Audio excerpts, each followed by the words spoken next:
Hi friends, this is Leela. Welcome to my channel Leela Web Dev. In this video, we will learn about the declarative reactive programming. So this is our new course. So welcome to the new course, declarative reactive programming. Now what is this declarative reactive programming? Normally, if you are new to Angular and if you are learning Angular for the first time or something like that, if you are a beginner level, you may find it somewhat new, this concept. So the declarative reactive programming. The name itself declarative means writing the code in a declarative manner. Normally this is one of the programming paradigm. So we will be having functional programming language, procedural oriented language, object oriented. So these type of things we are having, right? In the same scenario you will be having declarative reactive programming. In the previous course we have learned about the RxJS, right? RxJS is nothing but reactive extension for the JavaScript. Here you will be able to see the name declarative reactive. Here also you are able to see the name reactive, and there also reactive extension for the JavaScript. Now we in the RxJS we have learned about what are all the features that are provided by the RxJS and different types of operators that are there in the RxJS. These all things we have learned. Now we have learned it as a separately. Now our responsibility is how can we make use of this RxJS functionality in our Angular project so that we can write our code declaratively. Okay, this is the thing we need to understand. So we'll try to learn about the declarative. What is by this declarative and what is the procedure we need to do. So for performing this declarative, we'll try to learn. So first of all, let's try to see. Now, so if you try to see here, present. Let me present. Yeah.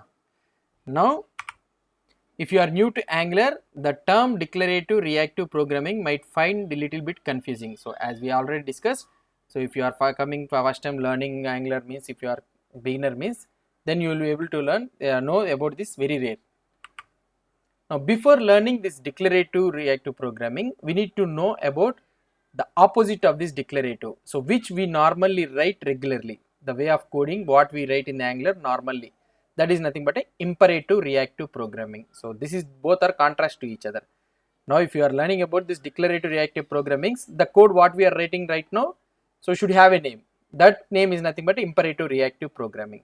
So what is the difference between these two things? Imperative reactive programming, that is an imperative programming, and also declarative programming. So what is the difference between these two? Let's try to learn this one. If you are programming imperatively, okay, so that means if you are programming the code in Angular, especially in Angular, we are programming imperatively. That means what we are right now doing default. I will show you how we will be doing default, that one in the normal way. And you are making use of the RxJS in your Angular. So that means you are writing the code imperatively, and also you are making use of the RxJS observables and all those things. So which allows the reactive programming. Okay, RxJS is nothing but the name itself indicates that it is a reactive. So which allows the reactive, and you are not using the concept of reactiveness, and you are programming interactively, means that you are going against the pattern. So that means you are going against the rule. So that is the thing. So if you are programming the code imperatively, and also, so okay, fine, if you are doing the imperative type of coding, fine, but you are making use of the RxJS which supports the declarative, and you are doing the code imperatively, means that means you are going against the pattern. That is what I want to explain you. Now programming reactively or declaratively feels more unnatural and complex initially. Now when we are doing the programming declaratively in Angular means, then you may find this something like unnatural. Unnatural means the natural way of coding. So the natural way of coding, how we are writing, so it will be little bit of different, and also it looks complex initially when you are trying to see, it looks complex, but it will be performance wise and all those things, it will be very improved. Now first we need to know about what is imperative. So up to now we have know the difference between the imperative and the declarative. Now we need to know actually what is this imperative and also what is this declarative. Now first let's try to analyze this imperative programming. Imperative programming is an order. Order means you are commanding, so you are saying it's an order. This is what we will do normally, right? So is an order, so I want this one, so like that. So this is what we'll do. Now if you are programming imperative means you are telling the code how to work step by step. Okay, now if you are doing something, if you want to do something means, so you are telling the code how to achieve that one. So you have a task, something like I want to get the data or something like that. So you are telling that how to work step by step. So how to get the data and how to write step by step, you will be mentioning that one. Like that you will be doing in the imperatively. So something like example, what I can say, get this data, after getting this data then do this, and after doing this one then do that. Like that we will go step by step. So that is nothing but imperative programming. So this is the imperative programming is nothing but what in one sentence what I can say is how to do. So how to do. So you are saying the code how to do to achieve the particular task. In declarative state, in declarative programming means what I want. So you are saying that you are not telling the steps. You are telling that I want this one. That's it. I want particular task, a particular requirement. So that is the thing. This is a declarative. If you are programming declarative means you are telling your code that what you want. That's it. So you are telling that how we can get that one. So you are telling that I want this one. So what you want. So this is the main thing. So normal example what I can say is, for example, let's say in the HTML you have a paragraph, you have a div tag with hello world. Okay. Now if you want to write a something like what I can say is, I want to make the hello world to the center of the screen. So what you will try to do? So first you need to know about the screen size. So you are telling that in order to make the center of that one, so you need to tell that okay, take the total width of the screen. So total width of the screen, take that one, and out of that one, so divide it by 50% and move that one to like and move that hello world to the 50%. Like that you will be saying for making the center of the screen. But whereas in the declarative, you know that text align center. I want center. So text align center. That's it. So the text align center will take care of what you want. So it will make it as a center. So that is a declarative thing. So imperative means how to get to the center you are saying, and here declarative means text align center. So you told that I want center. That's it. What you want you are saying. So text align center in the browser knows that okay, he wants to the center, so it will apply automatically center. But here you are telling that how to get to the center. So this will be very complex for us. So this is about the declarative and the imperative. Now by using this declarative reactive programming, we can increase the performance of the Angular. So that means if we use this declarative reactive programming, we can increase the performance of the Angular. How we can increase the performance of the Angular? Let's try to see.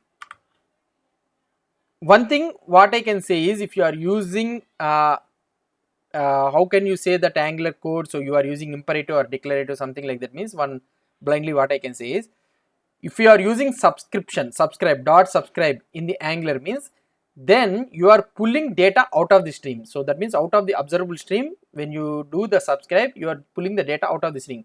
That will make you the imperative.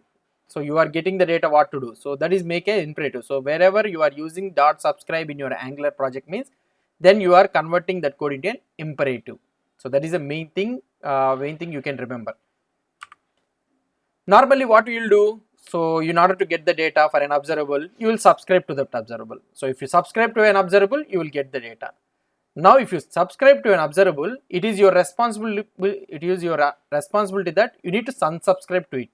Whenever you subscribe to an observable, after completion you need to unsubscribe it, so that the subscription, so that the observable will not always will be open when your job is completed or anything. So you need to unsubscribe, so that the memory leakage will not be there, so that in the memory it will not hear for that observable. So that is the main thing. So it is your responsibility. Whenever you subscribe, you need to unsubscribe. That is the main funda in the Angular. Now let's say that you have an application. In your application you are having a lot of in your component, one component you are having lot of observables. You are dealing with lot of observables, so that are subscribed.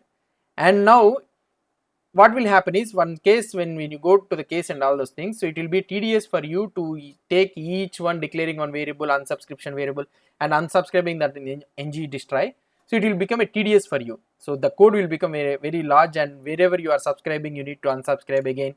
So these are all the things you need to take care of, those things also. Subscription is your thing, and also unsubscribe is your code. So you need to do these all the things. So now in the declarative thing, the subscription and unsubscription, everything will be taken care by the program itself. So there is no need for you to subscribe and unsubscribe and all those things. So there is no need for us. So whereas in the declarative programming, there is no need to subscribe the observable. In turn, there will be no unsubscribe. So if you are not subscribing to observable means, so in turn there will be no subscribe. So that is the main thing in the declarative reactive programming. So without using the subscribe and all those things, we can do the code. So that is the main agenda. So we will do this one. So now you can get a doubt that without subscribing to an observable, how can I get the data? Okay, so as observables are lazy, as we learned in the previous courses, observables are lazy. Until and unless you subscribe to that one only, then only you cannot get the data. So that is the main funda, right? So it will not start executing. That is the main funda. So how you can subscribe to the, how you can do the subscription. So without doing the subscribe, how you can get the data. So that one will be taken care by the async pipe operator. We have an async pipe operator. So async pipe operator will take care of that subscription and the unsubscription. Where async take care of this subscribe and the unsubscribe. So this is the main thing where we will be using the declarative reactive programming. Okay, so this is all about the introduction of the declarative reactive programming. So the main funda you have learned about this one is declarative reactive programming. If you are writing means, so the observable should not be subscribed. Okay, so if you are not subscribing to observables means, then you are making use of the operators and all those things, and you are achieving the feature. Imperative reactive programming means the normal procedure, how you will do the dot subscribe and you will do, and all those things you will be doing. So let's try to see first the imperative reactive programming. Just try to see with a small example, and we will convert that one into a declarative reactive programming, so that you will get a clear understand of this declarative reactive programming. Hope you understood about this declarative reactive programming concept. If you Google that one in the if you Google it also, you will be able to understand what is the difference between declarative versus imperative programming. Then you will be able to understand. So this is the new way of writing the code. Okay. So hope you understood about this declarative reactive programming. If you have any doubts or any suggestions, please post the comments below to this video. And if you like this video, please do support me by subscribing to my channel. Thank you.